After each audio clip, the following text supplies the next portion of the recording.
السلام علیکم معزز ناظرین، اگر آپ ہمارے چینل میں نئے ہیں تو ہمارے چینل کو سبسکرائب کر دیں تاکہ ہر نئی آنے والی ویڈیو کا نوٹیفیکیشن آپ کو ملتا رہے۔ حضرت مقداد رضی اللہ تعالیٰ عنہ سے روایت ہے کہ میں نے رسول صلی اللہ علیہ وسلم کو فرماتے ہوئے سنا کہ قیامت کے دن سورج کی مخلوق سے اتنا قریب کر دیا جائے گا، سورج کو مخلوق کے اتنا قریب کر دیا جائے گا یہاں تک کہ وہ 1 میل کی مقدار ہوگا۔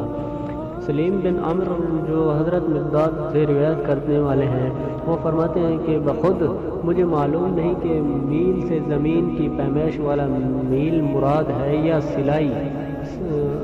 جس سے آنکھوں کو سرما لگایا جاتا ہے۔ بس لوگ اپنے اعمال کے مطابق پسینے میں ہوں گے، ان میں سے بعض وہ ہوں گے جن کے ٹخنوں تک، بعض کے گھٹنوں تک اور بعض کے کنھوں تک، اور بعض کو پسینے کی لگام ڈالی جائے گی۔ رسول صلی اللہ علیہ وسلم نے اپنے دست مبارک سے اپنے منہ کی طرف اشارہ فرمایا۔ دوسری حدیث یہ ہے کہ حضرت ابو ہریرہ رضی اللہ تعالیٰ عنہ سے روایت ہے کہ رسول صلی اللہ علیہ وسلم نے فرمایا، لوگ قیامت کے دن پسینے میں ہوں گے حتیٰ کہ ان کا پسینہ زمین میں 70 ہاتھ تک جائے گا اور پسینہ ان کو لگام ڈالے گا یہاں تک کہ ان کے کانوں تک پہنچ جائے گا۔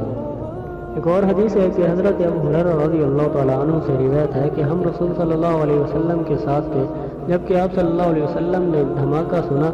بس آپ صلی اللہ علیہ وسلم نے فرمایا، کیا تمہیں معلوم ہے کہ یہ کیا ہے؟ ہم نے کہا، اللہ اور اس کا رسول بہتر جانتے ہیں۔ آپ صلی اللہ علیہ وسلم نے فرمایا، یہ ایک پتھر ہے جس کو آگ میں پھینکا گیا 70 سال پہلے اور وہ لڑھکتا ہوا آگ میں جا رہا تھا یہاں تک کہ وہ اس کی گہرائی میں پہنچا تو تم نے اس کے گرنے کی آواز سنی۔ ایک اور حدیث میں سے کہ حضرت علی بن حاتم رضی اللہ تعالیٰ عنہ سے روایت ہے کہ رسول صلی اللہ علیہ وسلم نے فرمایا، تم میں سے جو بھی کوئی ہے ان قریب اس کا رب اس سے پوچھے گا جب کہ درمیان میں